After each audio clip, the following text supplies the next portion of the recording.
Mordecai వంగకయు నమస్కరింపకయు నుండుట హామాను చూచినప్పుడు బహుగా కోపించి మొర్దెకై ప్రాణము మాత్రము తీయుట స్వల్ప కార్యమని ఎంచి మొర్దెకై యొక్క జనులు ఎవరైనది తెలుసుకొని అహష్వరేషు యొక్క రాజ్యం అంతటను ఉండు మొర్దెకై స్వజనులను యూదులను అందరినీ సంహరించుటకు ఆలోచించను. ఇక్కడ హామాను అనేటువంటి ఒక ప్రధానమంత్రి అహష్వరేషు అనేటువంటి రాజు దగ్గర ఈ హామాను అనేటువంటి వ్యక్తి ప్రధానమంత్రిగా ఉన్నాడు. ఈ అహష్వరేషు అనేటువంటి రాజు 120 దేశాల మీద రాజుగా ఉన్నాడు. ఎన్ని దేశాలు? 120 దేశాల మీద అధిపతిగా ఉన్నటువంటి రాజు కింద ప్రధానమంత్రిగా ఉన్నటువంటి హామాను అనేటువంటి వ్యక్తి బయటికి వస్తున్నప్పుడంట ఈ మొర్దెకై అనేటువంటి వ్యక్తి అందరిలాగా నమస్కారం చేయట్లేదట. మిగిలిన వాళ్ళందరూ వంగి దండాలు పెడుతున్నారు. మొర్దెకై ఏమో అలా నుంచి చూస్తున్నాడు. హామాను గుర్తించాడు. ఎవడీడు, నేను వస్తుంటే వీడు తలకాయ దించట్లేదండి, నాకు నమస్కారం పెట్టట్లేదండి, అసలు వీడి సంగతి ఏంటో తెలుసాలి. ఏమనుకుంటున్నాడు? మనకు కూడా కోపం వస్తే మనం ఏం చేయలేకపోయినా ఏం చేస్తూ ఉంటాం? ఊహించుకుంటూ ఉంటాం. ఈ నెల చంపేద్దాం, ఈ నెల నాశనం చేద్దాం కదా. మరి అలాంటిది ఒక ప్రధానమంత్రి వస్తూ ఉంటే మొర్దెకై అనేటువంటి వ్యక్తి నమస్కారం పెట్టలేదు. ఈ హామానికి కోపం వచ్చింది. ఏమనుకుంటాడు తెలుసా? అరే, వీడిని ఒక్కడిని చంపితే పెద్ద ఇంట్రెస్ట్ ఏముంటుంది, వీడిని ఒక్కడిని చంపితే మనకి సంతృప్తి ఏముంటుంది, అసలు వీడు ఎవడు, వీడి కులం ఏంటి, వీడి గోత్రం ఏంటి? ఏం చెప్తున్నాడు అక్కడ?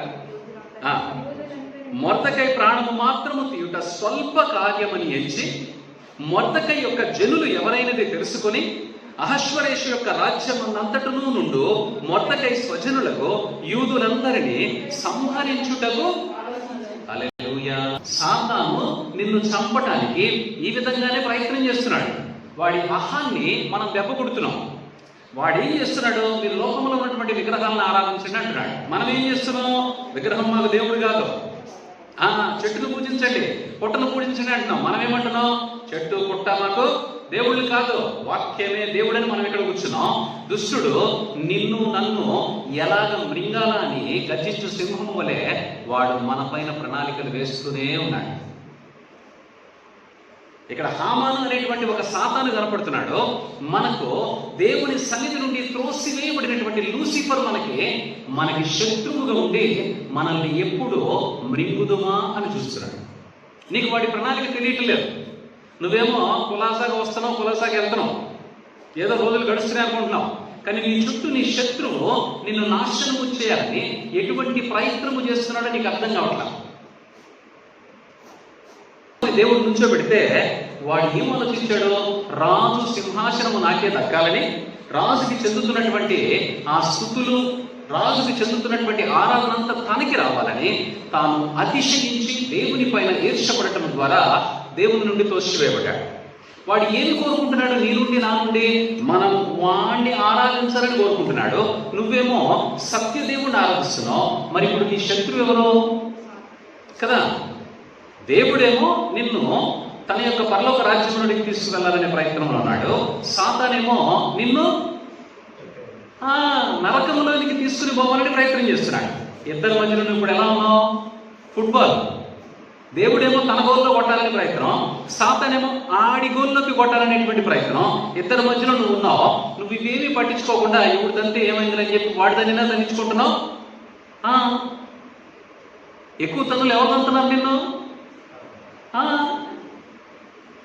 నువ్వు దేవుని పక్షముగా నిలబడగలిగితే దేవుడు నీ పక్షముగా ఎంత గొప్ప అద్భుతము చేయగలడో ఈ యొక్క ఎస్తేరు గ్రంథంలో మనకు దేవుడు స్పష్టంగా చూపిస్తున్నాడు.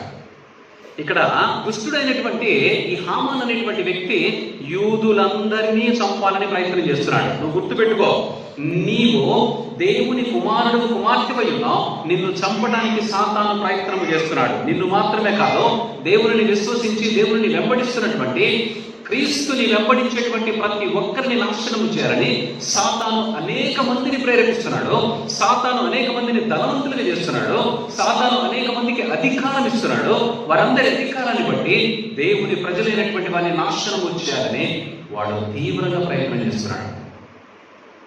ఏమంటున్నాడు వీడు ఇక్కడ? మొర్దెకై ప్రాణము మాత్రము తీయుట స్వల్ప కార్యముని ఇచ్చి. అంటే ఏంటి? అక్కడ యూదులు, ఇక్కడ క్రైస్తవులు. అక్కడ స్వల్ప జనమైనటువంటి వారు ఎవరు? యూదులు. ఇక్కడెవరు?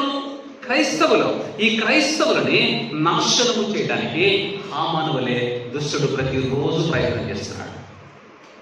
నువ్వు విన్నటువంటి దేవుని మాట నీకు జ్ఞాపకంలో లేకుండా చేస్తాడు. దేవుని మాట ఉంటే నీ చుట్టూ దేవుని యొక్క కవచం ఉన్నట్లే.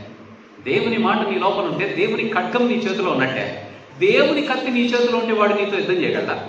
ఇప్పుడు మొదట ఏం చేయాలాడు? నీ చేతిలో ఉన్నటువంటి ఖడ్గాన్ని దొంగిలించాలి. అప్పుడు నీతో యుద్ధం చేయగలుగుతాడు. ఖడ్గం తీసేసిన తర్వాత ఇక నీతో యుద్ధం చేసే ప్రయోజనమే ఉంది. ఏమంటే కత్తి ఉంటేనే కదా నీకు భయపడేదాడు. నీ చేతిలో కత్తి లేకపోతే ఎందుకు భయపడతాడు? సో నీ చేతిలో దేవుని వాక్. ఇక్కడ మొర్దెకై దేవుడంటే పౌరుషము కలిగినటువంటి వ్యక్తి.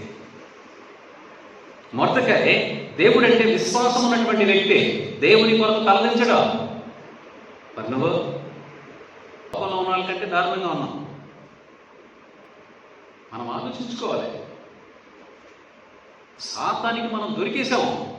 దేవుని రక్తము మన చుట్టూ కంచిగా ఉండబట్టి ఇంకా మనం బ్రతికున్నాం. దేవుని కృపను బట్టి సజీవులుగా ఉన్నాం. నీ కొరకు దేవుడు నమ్మకంగా ప్రార్థన చేస్తున్నాడు కాబట్టి నువ్వు సజీవుల లెక్కలో ఉన్నావు. లేకపోతే హామాను యూదులందరినీ చంపడానికి ఎలా ప్రయత్నం చేస్తున్నాడో దుష్టుడు క్రైస్తవులందరినీ నాశనము చేయాలని ప్రయత్నం చేస్తున్నాడు. వాడి ప్రయత్నం అదే. నువ్వేమో నిద్రపోతున్నావు, నీకు మెలకువ లేదు, రోషం లేదు, పౌరుషం లేదు.